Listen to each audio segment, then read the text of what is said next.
Welcome to Fixing Total War, and today's faction in need of a little more love is going to be Scythia, the Great Horde of the East in Rome 1.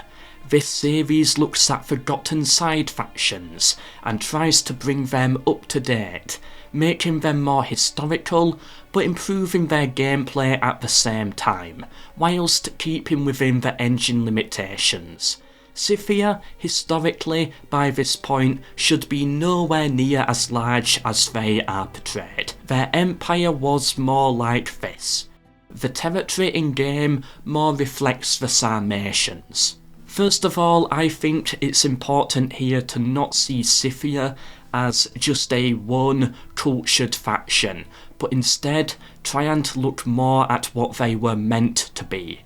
They are the Horde faction in the East, a faction to simulate a smaller, early version of barbarian invasion, either as a nomadic foe or to play with and bring down the might of Rome late game.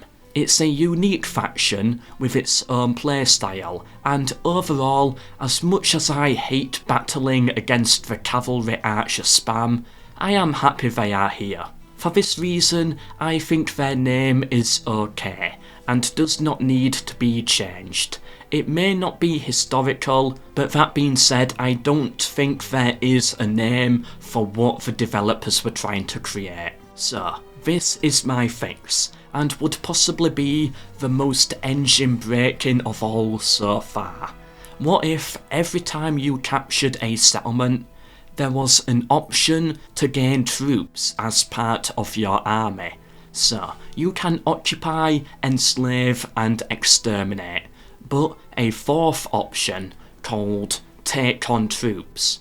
If you choose to take on troops, then units unique to that settlement's culture, depending also on its size, will pop out and join your side, join into your armies. Meanwhile, the settlement itself will be sacked and become rebel. The reason for this is it would create more of that snowball effect just for Scythia, like what Barbarian Invasion has, but not as crazy and working for the early Roman period. A unique gameplay element that would bring Scythia to life, whilst being much more historical and reflective of that faction. This could also potentially be done using some missions mechanic, as units can auto-spawn through that, or perhaps using the script that allows the Romano-British to spawn. We're allowed to break the engine a little bit here and there, but the rules of the series are to some extent, it still has to be the same game. Now, I was a little undecided here between two different ideas, so please comment down below which you would prefer. 1.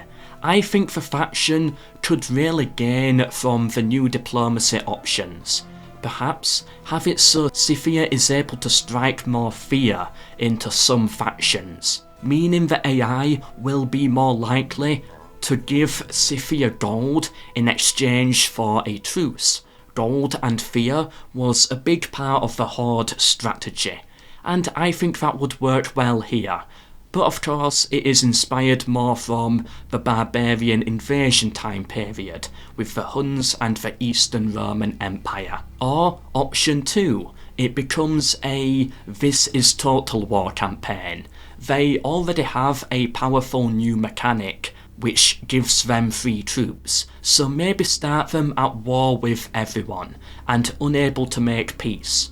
That way, the AI or the player cannot really play at their own pace with Scythia, and must constantly push and constantly expand on all of their fronts just to survive. This would also force the player or the AI to use the new unit mechanic that I suggested earlier. And on top of all of that, I think this option could be good for balance. Let me know in the comments, out of these two ideas, which do you prefer? My third and final idea for Scythia is to give them a specific event, late game, to sort of simulate the fall of Rome. They spawn with doom-stacked hordes, late game, like the Mongols in Medieval 2, which they can then use to bring down Rome. The AI should get these only. For the human player, this could make them a little too overpowered. Now, I know the era dates don't match up, but I don't think that matters. In Rome, you can fight the Punic Wars, conquer the full empire, civil war, become emperor, all before historically Caesar was even born. Yes, the date range of the game does not fit historically, but neither does the rate of expansion, so I think we can be a little bit more lenient here with the dates. Rome does a very good job at keeping you engaged. There's always something to do. Early game, you have your main big four, Gaul, the Greeks, Carthage, whichever.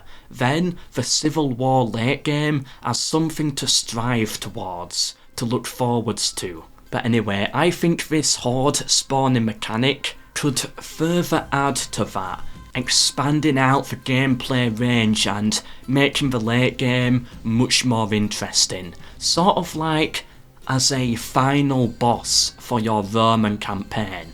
Again, I don't expect the developers to do any of this. This is just for fun, and hopefully, maybe, CA could learn something in future from these ideas, perhaps. The rule is we have to stay reasonably within the engine limitations, and I did that here, although I cannot deny these ideas really did push it to the limit this time. Anyway, leave a like if you enjoyed or agree, subscribe and turn on notifications for more. It really helps me out. Next week I may look into barbarian invasion, but for now, until the next one, tomorrow's video, MELKOR.